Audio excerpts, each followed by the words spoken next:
this group have sold 8 million singles, 3 million albums and 1 million DVDs. And they've conquered the States. We're not talking about Take That. It's not JLS. It can only be One Direction.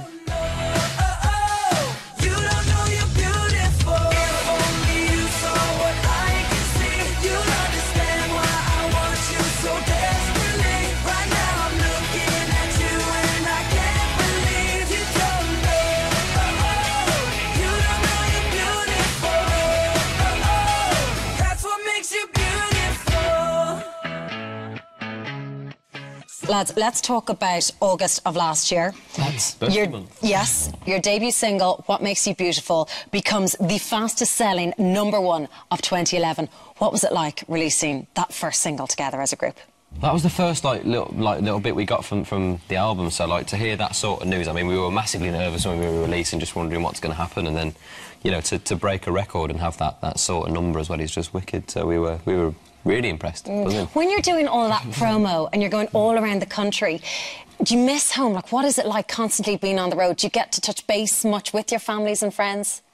Yeah, I think, you know, it's important we try and do it as much as we can. I think when you get, like, those little bits of time off, you try and, like, go home, even if it's just for a day, just to, you know, see your family and stuff. I think when you go home, you often come back more tired than you were when you left. Yeah. Because you try and, like, rush around and see as many people as you can when you get home. It's probably the only con of the job, really, that we don't get to spend much time at home as we'd like to, but that's it, really. Do you get days off? Like, what is your schedule like? Is it overwhelming, or what do you do on your time off? We do get a few days off. Every now and again, yeah. We're lucky enough to get a day We just do really normal things. We're just really normal lads still, you know. We just spend time with our family and friends and stay at home and chill on the sofa. Kind of things you used to spend most of your time doing before. Yeah, exactly. Really, yeah. And what about the paparazzi, when you are just during your downtime? What's your relationship like with them? Do you hate them? Are they a blight? We don't mind them. You don't get them too badly at home either, but usually if I'm at home, then if you're nice to them, they'll be nice to you. Yeah, some of them are alright. A lot of them, you know, they'll be like, if I can just get a picture, then I'll go. And then some of them do, and then some of them don't. Has there ever been, like, a moment, say, with paparazzi, or if there's just been a huge amount of fans, that you've ever thought, this is actually ridiculous, someone's going to get hurt here? There was when we were in France, actually, in the train station, I think, was one of the worst it's been. And what time we had in New York? Yeah, that time in New York as well. Like, there was this time in France, when we walk through a kind of public space, we have to get, like, all security people in public. We have to get, like, all security around us, then we, like, stand together as a group, and you have to, like, be, like, within touching distance of everyone. So then it's like, literally, like, you just float your way out of the thing because there's so many people around you, and then literally there was like about 200, 300 girls just like slotted around this small space. I lost my shoe. Zin tripped over. I got my hair pulled as well. That's unnecessary. Come on, that's a very good hair to be pulling. And then when me and Niall went one time to go to a restaurant in New York, we went to go to a restaurant in New York. There was literally like how many girls following us down the road? Like just on a small. Like how many girls following down the road? Just on a small like road. I think it was. There was quite a few. Oh my God. Neglect. It was scary, that. Just picking up on hair, right? I want to know how many people are involved in the One Direction glam squad? Glam squad of this. Who gets everything ready? How many? One on here. One incredible person. Are you serious? That far. And in terms of how you look, do you get much input into how you style, yeah? Oh, 100%, yeah. We just kind of tell our stylists, like Lydia and Caroline, like what we like to wear, and then they just kind of go and get it for us. It wouldn't be very good if they had someone saying, you have to look like this, you know what I mean? You have to wear this. Yeah. It's funny, sometimes they'll bring, like, all the clothes, and then two of us will be like, oh, I prefer that, and then I prefer that, and then we'll just, like, swap over. around. Yeah. So, like, we did that for the Men in Black one. Yeah, you had a white jacket on, yeah, you're right. And even in terms terms... the waistcoat as well, the American. You're like girls swapping clothes, I love it. In terms of even your hair, like, who decides, like, when you wanted, say, your blonde streak, or when you got your head cropped, does that have to be passed through, like, numerous styles before that can be okay? I think. Yeah, I probably should have passed it with someone, but I didn't. I was just sat at home one day and decided I just wanted a bit of a Did you do that yourself? Nah, my girlfriend's mum did it for me. Yeah. Good job. She's a hairdresser, so... We love her work. I thought it was funny. Yeah. Loving the work. Loving her work.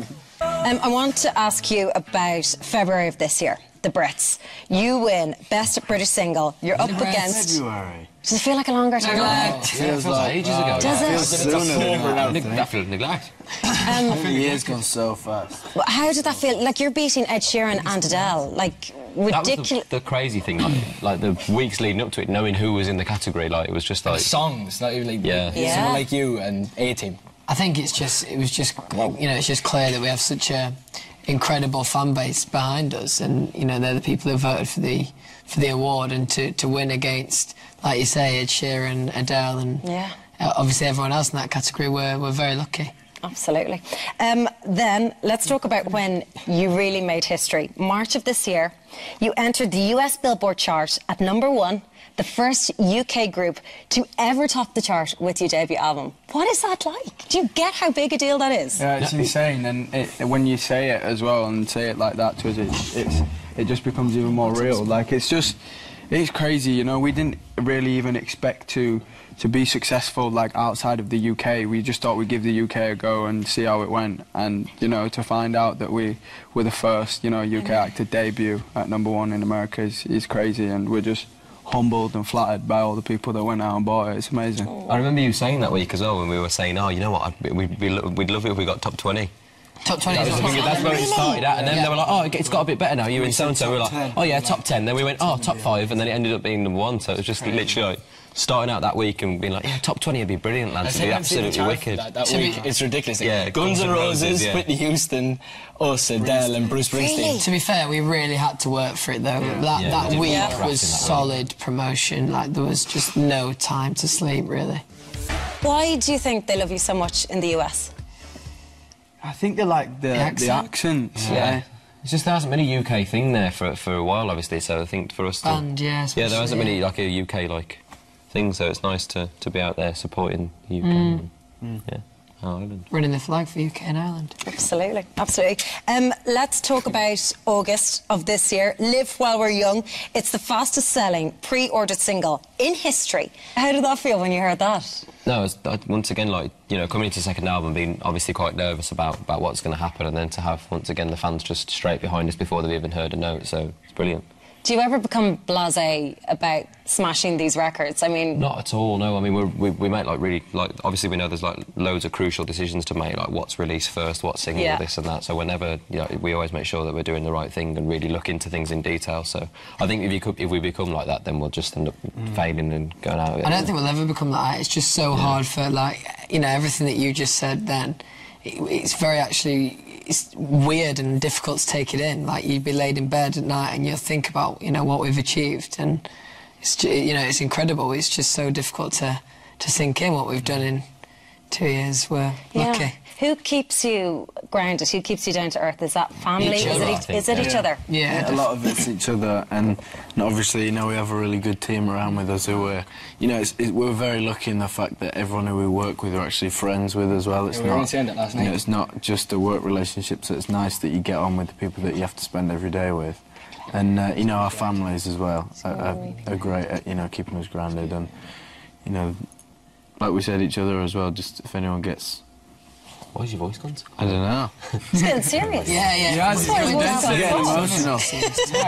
We're proper lucky out in terms of, like, family and friends and stuff. They completely treat us exactly the same as they did before. So, yeah, we haven't really changed. I think we're exactly the same people we were before, and we're just really lucky in the sense that we did get put in a group because we have each other and we all understand what everyone's going through, so it's really cool. Let's talk about September. It was a very busy month for you guys. You win 3 MTV VMAs. Yes! And you're nominated for 3 American Music Awards. Is the recognition in the States as important as at home and Ireland here for you, Niall? How does it compare?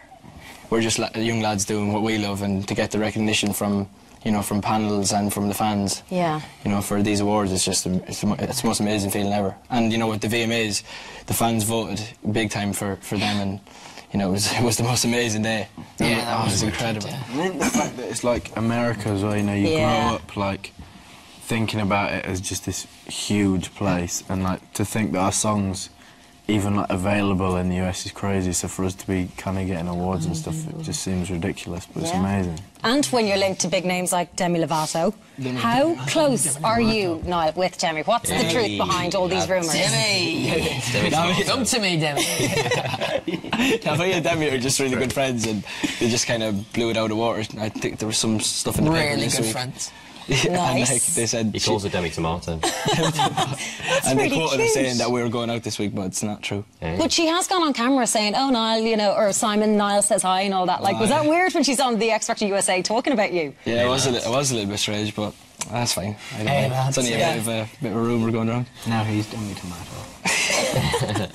Here we just do. I love Demi. Yeah, I don't blame you. What now? Well, we're going to take a quick break now, but plenty more to come in part 2.